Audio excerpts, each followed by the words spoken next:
Satu, hayyinin. Dua, layyinin. Tiga, qaribin. Empat, sahib. Tertarik tidak? Saya ini dalam 2 minggu ini terus-menerus berusaha mempelajari dengan detail seperti apa hayyinin ini. Bukan hayyinin ha besar ya.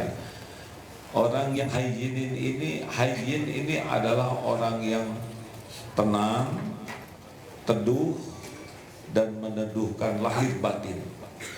Jadi orang itu yang hayyin ini benar-benar bisa sangat menjaga emosinya, menjaga pikirannya, menjaga lisannya, menjaga sikapnya, terpelihara ini. Dan bawaannya tenang, menenangkan, teduh, meneduhkan. Hayyinin ini stabil emosinya. Dalam senang maupun susah dia terjaga. Hayyinin ini tidak mudah tersinggung, tidak mudah terprovokasi, tidak reaksional. Semua reaksinya tuh bagus. Nanti kita harus tahu dari mana sumbernya. Kok bisa jadi seperti ini? Dua, layyin. Layyin ini lembut.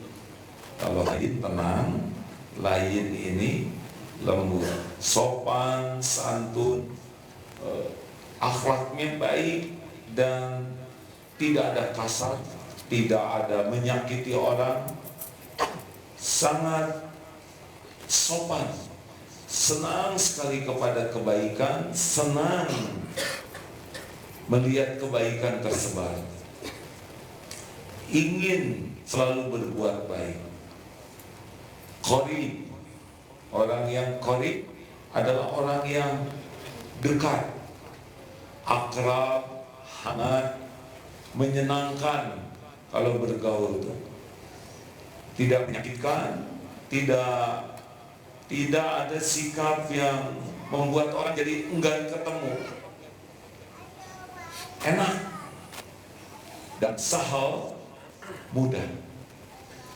Jadi orangnya itu tidak ribet, tidak berbelit-belit, tidak mempersulit, tidak rumit.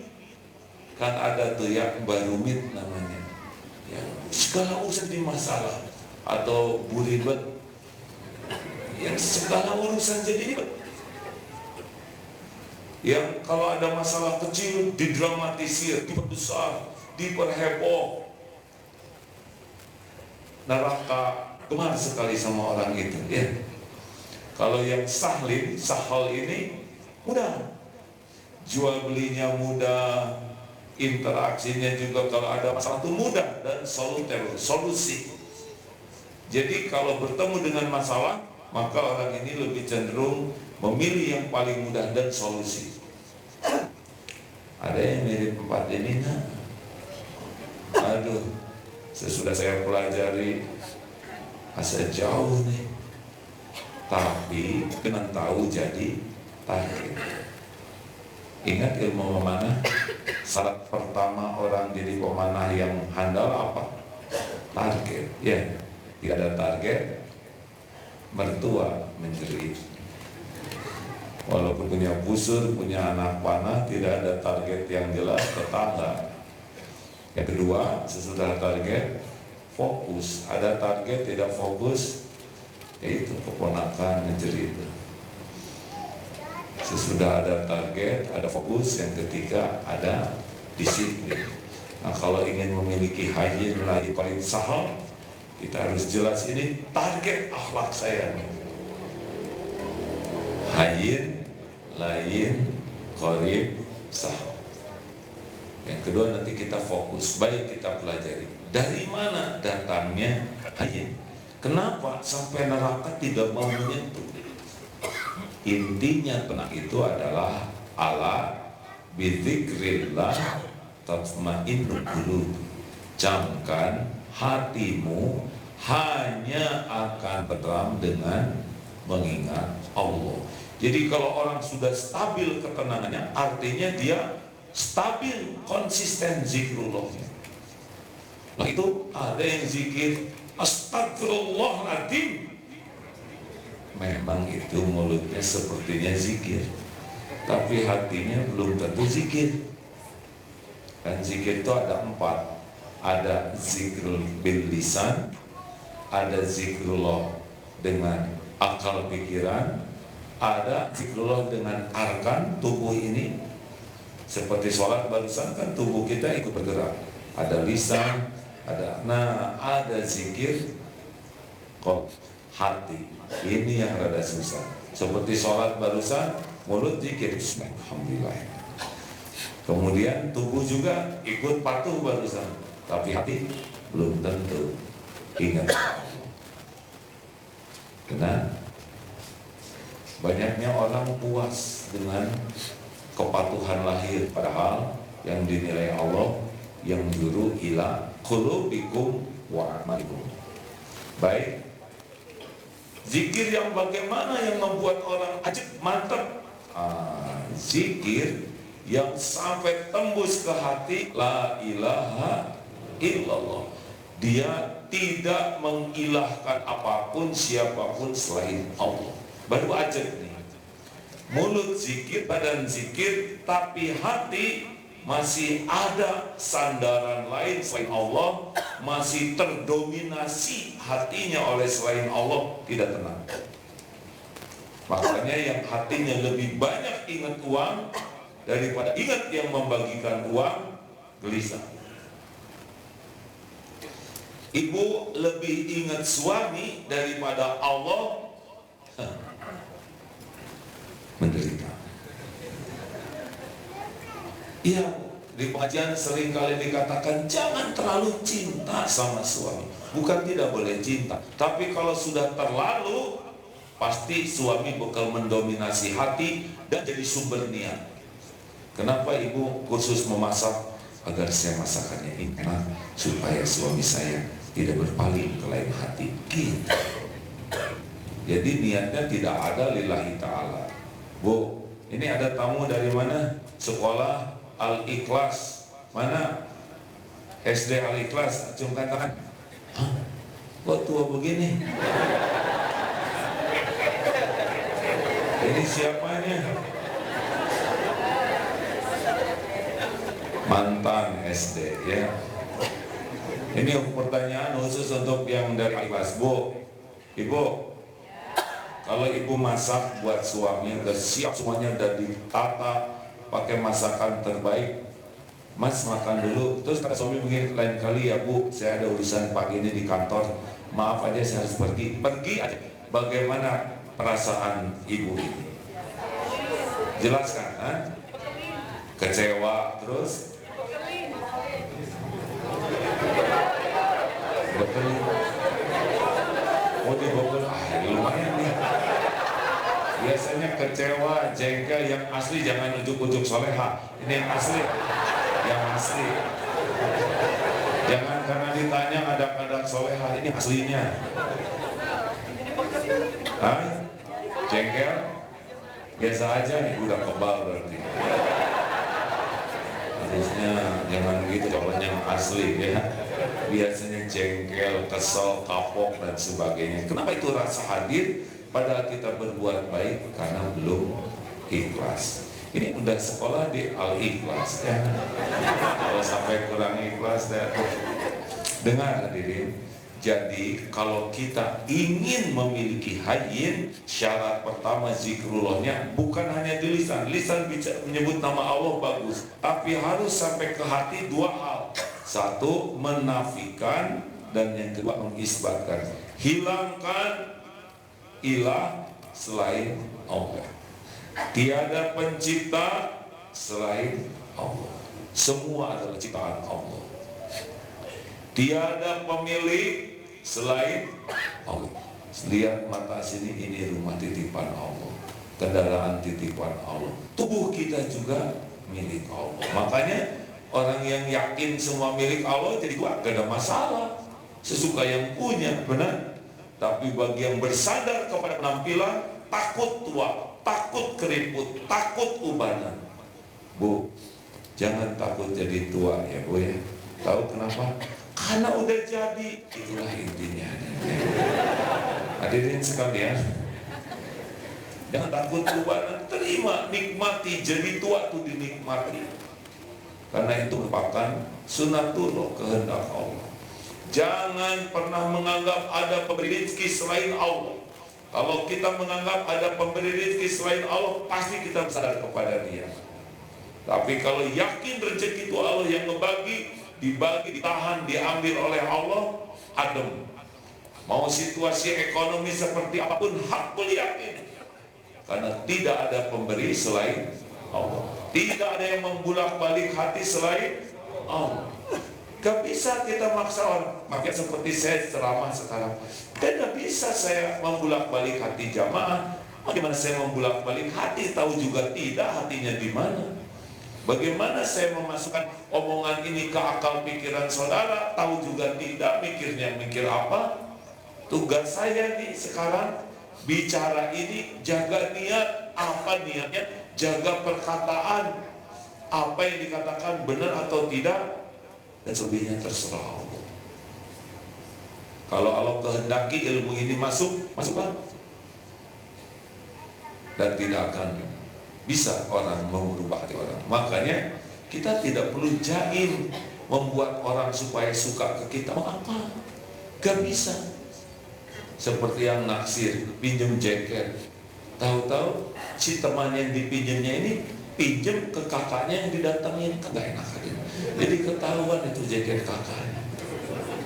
Udahlah, gak usah ribet itu. Kita tidak usah berusaha membuat orang lain suka ke kita. Kita hanya berusaha membuat diri kita disukai Allah. Enteng itu. Makanya Adam udah dandan, gak usah nanya, Mas penampilan saya seperti apa. Kan suami bingung jawab apa aja. Jawab cakep dan gak begitu. Jawab kalian gak tega. Ya udah ibu kayak kesemak. Ya udah selesai.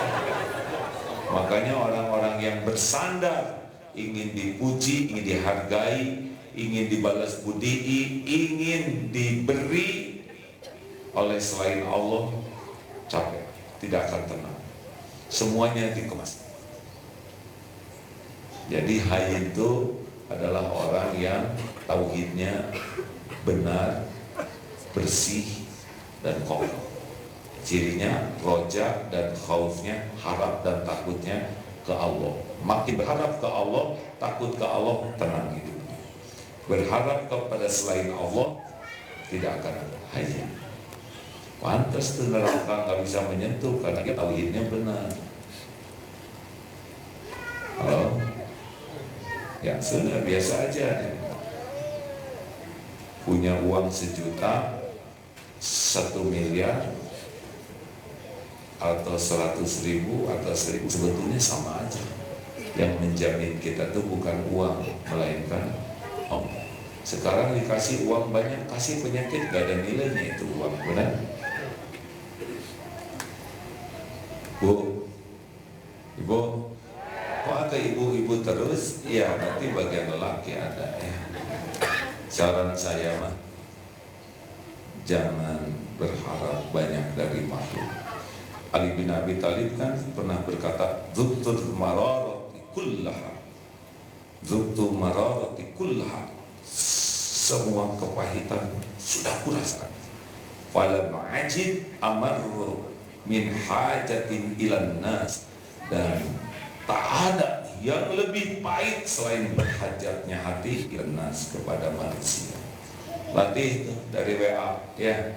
Kalau WA udah contreng biru 2, kemudian di atas online, tapi belum dibalas, dan rasakan kepedihan. Kalau saudara pedih, ya berarti ngarap-ngarap, relax aja lah. Dunia baik-baik aja, betul? Dulu aja nggak ada WA baik-baik aja. Kenapa sekarang jadi serba sakit hati? Jangan nunggu orang berterima kasih, jangan nunggu orang menghargai, jangan nunggu orang balas budi. Kalau kita menunggu berharap dari makhluk, tidak akan haji. Karena Allah tidak memberi ketenangan kepada orang yang bersandar kepada selain Dia. Jadi Allah itu cemburu kalau kita sandarannya makhluk. Padahal siapa yang menciptakan kita, siapa yang mengurus kita setiap saat, siapa yang menjamin rezeki, siapa yang mengangkat derajat, siapa yang menutupi aib dan dosa, siapa yang bisa memudahkan urusan, siapa yang bisa menambah memberi pahala. Kenapa segala dari Allah kita malah berharap ke makhluk? Makhluk itu nolong dirinya sendiri aja nggak bisa, apalagi nolong kita. Tanpa izin Allah tidak bisa. Kemarin harus membebaskan tanah di Kalong di atas 5 hektar, harganya 350.000 semeter. Hanya sebulan harus ada uang 16,5 miliar. Banyak atau sedikit? Tergantung. Buat yang jarang punya uang model kita itu banyak. Buat orang yang kaya raya 16 gitu aja. Bagi Allah itu buat tanah wakaf. Aduh, bagaimana caranya? Syariat sempurnakan. Lihat tiap divisi berapa pinjam uang dari pendidikan, pinjam satu ini kurang. Bismillah, ya Allah, ini bapak di tanah wakaf harus dibayar segera. Tahu-tahu ada yang nawar 375 di atas tawaran kita. Ada yang nawar lebih dari kita.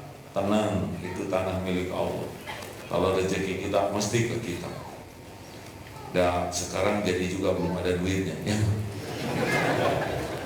Masya Allah, yang nawar itu mundur, jadi kita harus bayar. Mintanya cash keras sekaligus. Gimana pengen dibayar sekaligus? Tenang, yang berbalik hati adalah Allah. Kata yang punyanya ya dicicil aja lah beberapa kali itu. Ada uang bayar, ada uang. Dari mana nih kurangnya? Teman-teman, dibalikin hatinya oleh Allah. Udah aja, katanya sebagian pakai uang tabungan saya dulu. Kan kita pinjam, ya pinjam aja mas, nanti dibayar oleh Allah. Ya. Saya aja kamu bayar. Insya Allah lunas tuh 16,5 miliar. Memang jadi hutang ya, nggak apa-apa. Dan Allah tahu itu buat di wakaf. Wakaf itu kan jadi milik Allah ya. Makanya saya beritahukan, siapa tahu saudara mengikut wakaf ya. Tidak minta-minta, tapi memberitahu gitu. Oh iya, nggak ada kita minta-minta sumbangan, nggak mau. Bangun masjid tinggal kasih tahu, nih ada amal. Saudara mau beramal silakan, enggak apa-apa.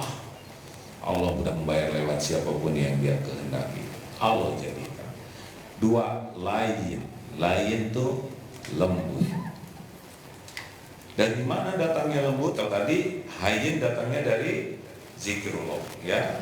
Kalau tauhid, ingat ke Allah, menuhankan Allah, makin bersih tauhidnya, pasti hadir tuh keterangan luar biasa. Diancam gak takut, karena tahu ancaman tidak akan datang ke kita tanpa izin Allah. Janji orang gak akan membuat kita terpesona, karena tahu janji juga tidak terwujud tanpa izin Allah. Yang kedua lain, dari mana lembut itu datangnya? Ternyata lembut ini datangnya dari rahmat, kasih sayang. Contoh, kita sayang ke kucing, ya, dibelai kucing. Kalau sebel ke kucing, begitu. Lihat yang kucing datang, kalau penyayang, kayak ngerti aja bahasa kucing. Sini sayang, yang sebel kucing, bawa sapu. Kata kucing lah, jangan gitu-gitu amat lah. Saya kan makhluk kecil atau paling makan juga cuma sisa-sisa ya. Tapi bagi yang tidak penyayang, ayam tuh, ayam, aduh, kena ayam. Tiap hari makan saudara saya.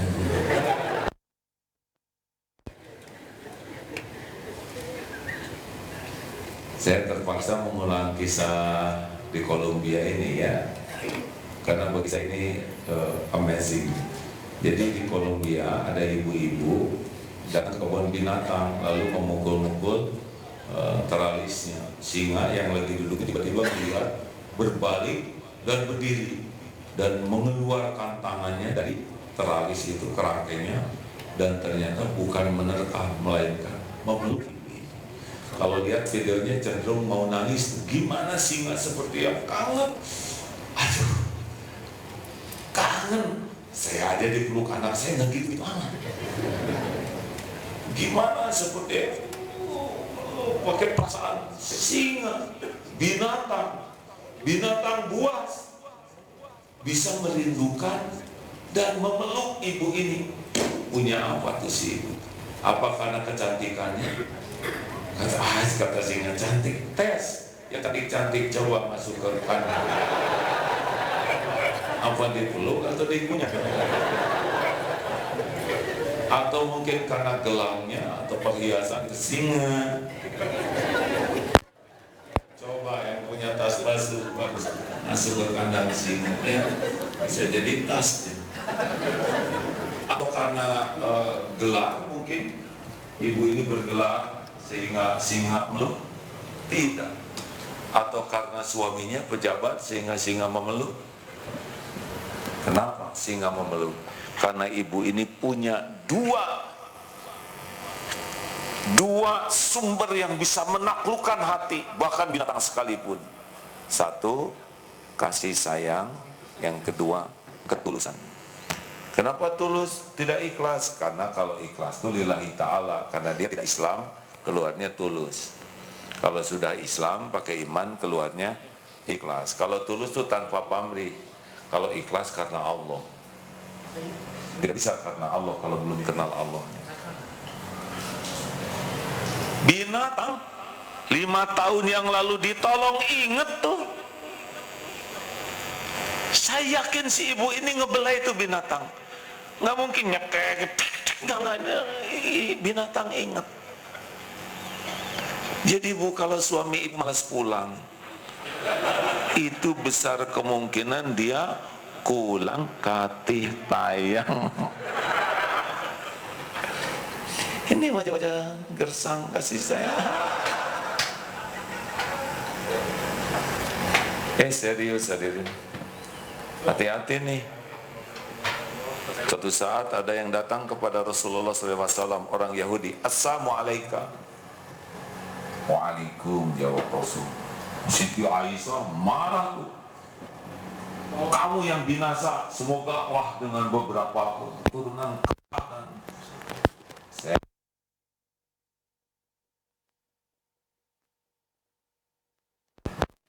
Marah karena Rasulullah dihina.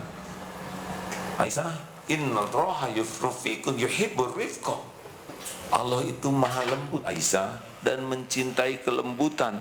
Tapi bukankah engkau sudah dengar ya Rasulullah yang mengatakan kebinasaan bagimu?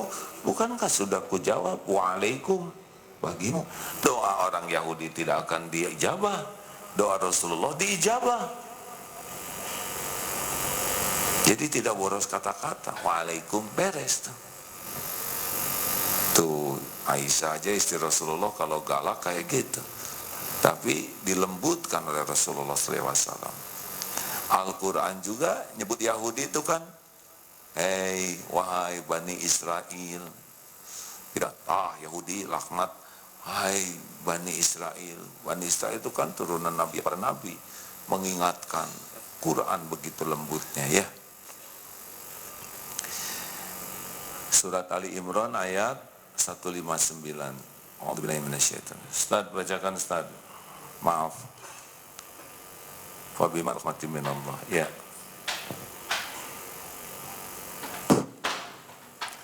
A'udzu billahi minasyaitonir rajim. Bismillahirrahmanirrahim.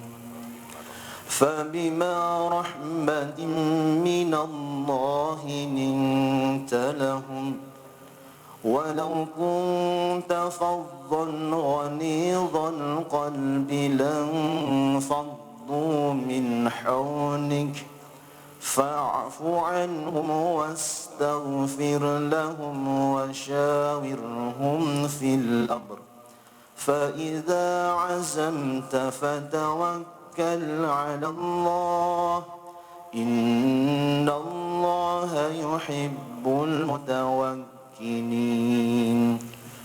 Fabima rahmati minallah, hanya dengan rahmat Allah wahai Muhammad lintalahum, engkau bersikap lemah lembut. Walau kunta fadhan ghalidhal qalbi, jikalau engkau bersikap kasar dan berhati keras, lan faddu min hauli, niscaya orang akan menjauh dari sekitarmu, dari sekelilingmu. Fa'fu anhum, maafkanlah mereka, wastaghfir lahum, mohonkan ampunan bagi mereka, wasyawirkum fil amr, dan bermusyawarahlah dengan mereka dalam urusan itu. Fa idza azamta fatawakkal 'ala Allah. Sudah bulat tekad, pasrahkan ke Allah.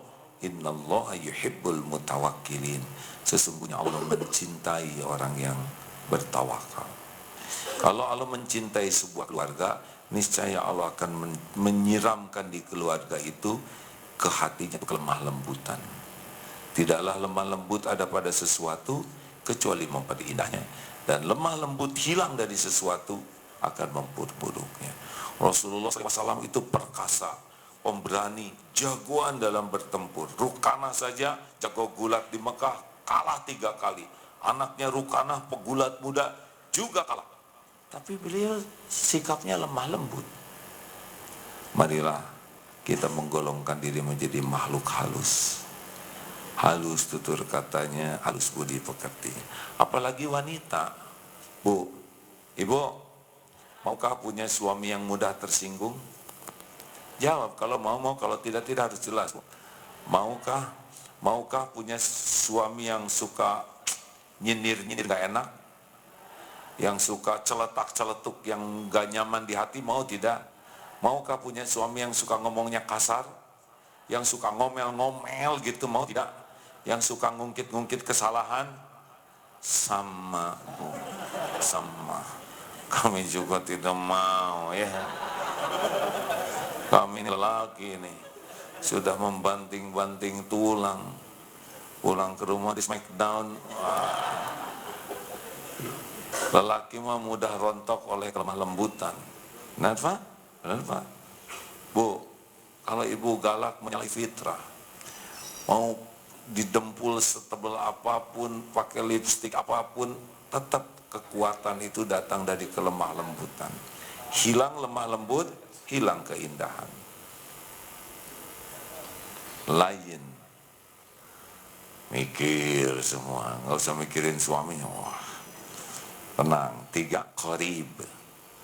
Orang yang qorib itu yang dekat, menyenangkan. Kan ada orang yang jaim ya, dia nggak mau akrab karena dia merasa lebih. Saya ini lebih tinggi jabatannya, saya ini lebih penting, saya lebih berjasa, saya lebih senior, sehingga dia menuntut orang lain itu menghormati, dan itu aura yang membuat orang tidak nyaman bergaul dengan kita. Saya ini orang kaya nih, kamu nih nggak begitu kaya ya, jangan sembarangan, kita nggak level, nggak nyaman ada. Saya cakep nih, kamu kurang cakep, hidung kamu kurang panjang, dia harus gaul dengan Pinocchio baru nyaman. Ini serius, hadirin.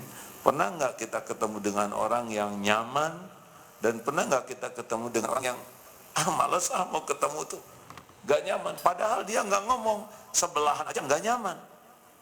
Nah, Rasulullah itu kalau berjumpa dengan orang yang sepanjang saya pelajari, beliau tuh full, penuh atensinya.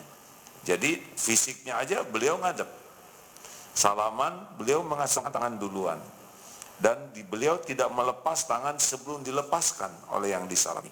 Dan kalau duduk, beliau tuh benar-benar atensinya penuh. Tidak hanya postur, pikiran, muka, hati, full. Jadi walaupun beberapa menit perjumpaannya tidak lama, seperti Surya Kanta, fokus membakar.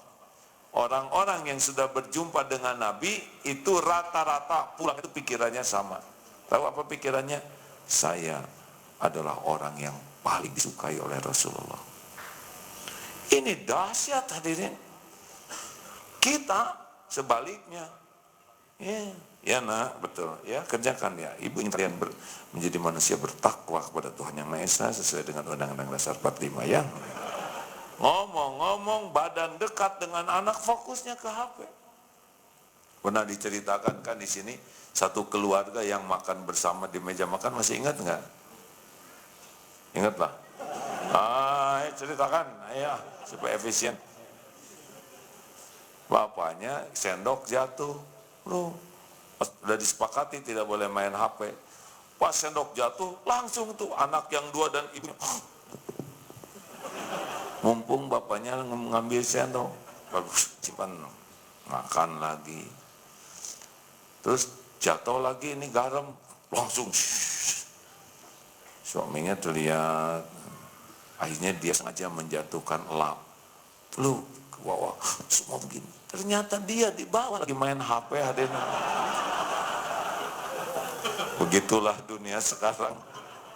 Si bapak ternyata main HP di kolong, pantas segala jatuh. Astagfirullahaladzim. Tapi ini harus kita evaluasi nih hadirin. Keberadaan HP itu kadang-kadang membuat kita tidak menghargai. Ada yang bicara sambil baca koran. Ya biasanya atasan yang kurang respect bahwa ya benar kerjain. Salaman juga tangan ke sini kepala. Tidak boleh begitu. Tidak nyaman orang. Ayo kita amalkan 5S. Senyum, salam, sapa, sopan, santun. Beberapa kali disampaikan, senyum itu Pak, nelepon tuh sambil senyum. Halo, halo. Sedang apa nih? Senyum. Gak ada yang percaya. Walaupun dia nggak lihat. Suatu saat itu ada ada tempat telepon yang nerima call center. Saya diundang ke sana. Saya lihat kenapa tiap meja ada cermin, termasuk meja laki. Kenapa laki-laki centil di sini? Rupanya sambil nerima telepon itu dia harus lihat bibirnya. Masya Allah, saya nanya, kenapa tiap meja ada cerminnya? Kenapa jadi cara rentil begini? Bukan buat ngaca, centil lah. Ini kalau kurang senyum, kerasa itu. Halo, halo, halo.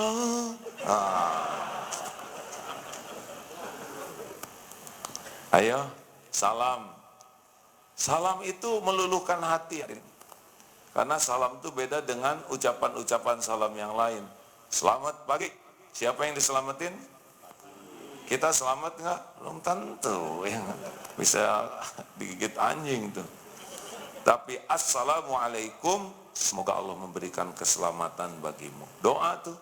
Yang tadinya bekal ketipu bisa selamat, yang tadinya bekal tabrakan bisa selamat, asal kita ikhlas ngedoain. Warahmatullah, semoga Allah mencurahkan kasih sayang padamu. Yang tadinya preman banyak tato, bisa tuh diucapin salam, turun rahmat Allah, dapat hidayah. Yang sedang bertengkar berantem, assalamualaikum warahmatullahi wabarakatuh, bisa akur. Makanya kalau suami marah teh bu, gimana ibu nih? Assalamualaikum warahmatullahi wabarakatuh. Waalaikumsalam warahmatullahi wabarakatuh.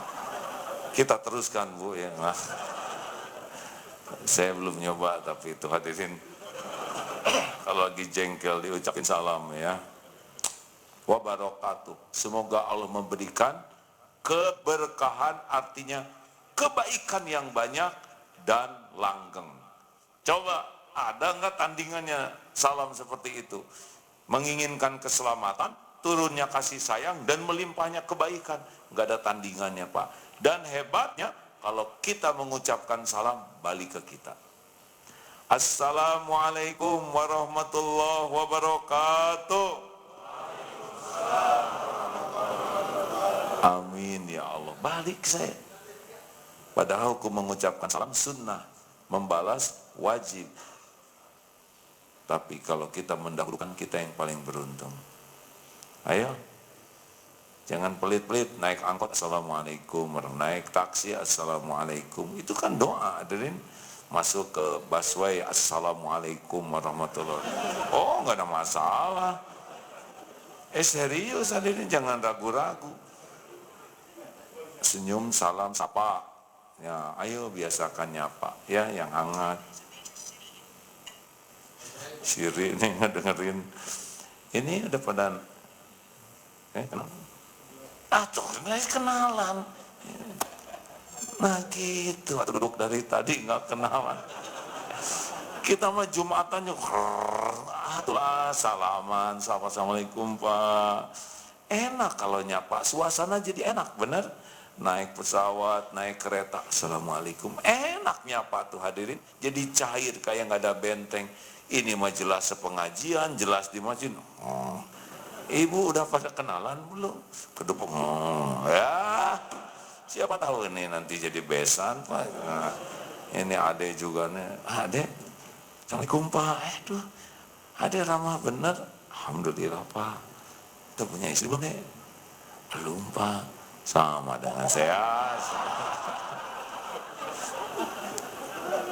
Senyum, salam, sapa. Tapi ingat, larangan menyapa yang bisa sensitif ya. Misalkan nanya umur, hati-hati kepada wanita tuh. Ibu ngomong-ngomong umur berapa? Oh, itu rahasia. Atau berat badan. Ibu berapa kintal? Ah, ini juga. Jangan nanya yang pribadi seperti suami ikut nggak Bu? Oh, kan belum tentu orang ada suami, betul? Anaknya berapa? Jangan, ini bisa membuat nggak nyaman karena belum tentu punya anak. Nggak usah nanya. Atau ibu kerja di mana? Gajinya berapa sih? Oh, itu juga. Nggak usah masuk. Paling bentuk yang doa-doa. Termasuk jangan nanya amalan sunnah. Ini Kamis ya. Ibu lagi Bapak lagi saum Senin Kamis enggak? Diam aja disangka sombong. Jawab enggak, bohong. Kepaksa kan jadi ngomong. Jadi peluang riaknya ada. Alhamdulillah. Saya memang sedang sebetulnya bukan Senin Kamis sih, saum Daud. Karena kemarin saya Selasa saum, jadi sekarang saum. Dan alhamdulillahnya tuh udah 5 tahun saya saum Daud ini. Tidak terputus, Masya Allah. Dan memang pasangan saum Daud itu kan tahajud. Saya juga tahajud jam 3. Supaya nambah berkah. Kan kalau udah saum tahajud Al-Quran. One day one juice. Alhamdulillah. Ya, habis tuh pala. Gara-gara kamu nanya ya nggak. Makanya nggak boleh usil. Nggak boleh usil. Diam. Nyuguhin menyuguhin aja. Barusan juga lihat air regot. Pada saum hari ini, usahakan saum ya, setahun depan ke belakang diampuni dosanya. Sopan dan santun. Dan terakhir sahal. Waktunya udah hampir habis. Sahal itu mudah. Hadirin jangan suka ribet ya. Kalau ada bikin orang salah, misal kesalahannya kesalahan yang tidak berkaitan dengan tindakan kriminal. Kang maafin ya, tadi saya, ya udah nggak apa-apa, sama-sama. Beres. Istri minta maafin ya, tadi mama katanya nggak enak sama, ya udah nggak apa-apa. Mudah-mudahan ke depan sama-sama bisa jaga diri. Beres. Pak maafin ya, dimaafin. Tapi harus ingat ya, memaafkan dan melupakan itu beda kapling. Kalau memaafkan sekarang sudah saya maafkan, tapi melupakan luka di hati itu beda. Harus tahu perkataan itu kayak pakai cutter sini terus dikucurin jeruk nipis, itu rasa yang papa rasakan. Tapi ya sudahlah, nggak apa-apa, yang penting jangan ulang. Oh panjang lebar, udahlah sederhanakan. Orang utang, Pak saya nih mau bayar cuman ya udah, banyak istighfar, mudah-mudahan diberi rezeki lebih. Gitu hadirin, nggak usah semua ribut. Mbak, si ibu itu ngomongin terus di belakang, nggak boleh gitu. Siapa tahu salah dengar. Nggak salah dengar. Asli saya dengar sendiri dia ngomongin mbak kayak gitu. Sudah, mungkin dia lagi emosi. Emosi. Saya lihat dia tenang ngomongnya juga. Ya mungkin udah robah atau pikirannya. Belum robah. Kan ngomongnya barusan. Tukang kompor sejati gitu hadirin. Harus kebakar orang tuh. Ya udahlah Bu, gini aja, tenang Bu. Kalau omongan si ibu itu benar, mudah-mudahan saya kebawa benar. Kalau omongan ibu itu salah, mudah-mudahan diampuni Allah. Beres. Mau apa? Mau ngapain kita sakit hati? Mau ngapain kita sakit hati? Sakit hati kan bukan disakitin orang. sakit hati itu nyakitin diri sendiri. Zolam tuh nafsi. Tapi dia menghina saya. Omongan orang menghina kita tuh lebih sederhana dibanding kehinaan kita yang sebenarnya. Betul? Dengerin orang yang menghina, gak ada apa-apanya dibanding kebusukan, dosa, dan kekurangan kita yang tidak disebutin oleh dia. Saya udah nyobain dihina rame-rame, dan itu tidak ada apa-apanya dibanding dengan kehinaan saya yang tidak diketahui oleh orang yang menghina. Asli itu hadirin. Dan bukan menghina lagi orang, ngomong apa adanya, si Agim nikah lagi. Itu kan benar hadirin, ya nggak? Sah menurut negara, sah. Kenapa sakit hati, ya kan? Ya tapi nggak usah ngomong gitulah kalau datang. Ini cerita satu, Pak, saya juga pernah ngalamin yang jelek sekali itu. Takdirnya suatu saat diundang ceramah di Amerika, Pak. Ini orang Indonesia tapi. Di depan ada ibu-ibu, paling depan itu. Kerjanya tes selfie aja. Orang lain motret saya, dia motret dirinya sendiri. Tapi saya pikir ini bukan urusan saya, ya nggak? Udah gitu nanya, pertanyaannya begini, Pak. Aduh, Masya Allah. Semoga Allah mengampuni saya ya, dan beliau juga. Ustadz, ya Bu. Maaf ya Ustadz, saya lihat Ustadz tuh di TV tuh tinggi, besar, putih. Aslinya pendek, hitam, seleb tuh Pak. Kayak pakai bambu runcing. Saya pikir, ya Allah ini jauh-jauh ke Amerika ya nggak? Sepanjang sejarah ceramah baru kali ini. Tadinya enggak enak, aduh mau saya balas tuh. Gini-gini juga ciptaan Allah jadi kiai. Tadinya mau gitu Pak. Tapi saya mikir gitu ya. Apa yang salah omongan si ibu ini ya nggak? Dia gaul dengan Amerika tinggi-tinggi. Saya jadi kecil jelas hadirinnya nggak? Gaul dengan orang yang bule jadi hitam. Pas beneran saya di sana tuh lagi hitam-hitamnya hadirin. Karena lagi berkuda terus tengah hari berkuda gitu. Jadi dia nggak ngomong yang salah ya kan. Cuman nggak perlu diomongin, itu aja hadirin masalahnya. Tapi alhamdulillah banyak ibu-ibu pembela kebetulan. Dibela. Saya rasakan gitu, ternyata sakit hati itu karena ketamakan kita, pengen dihormati, pengen dihargai, itu yang bikin sakit hati.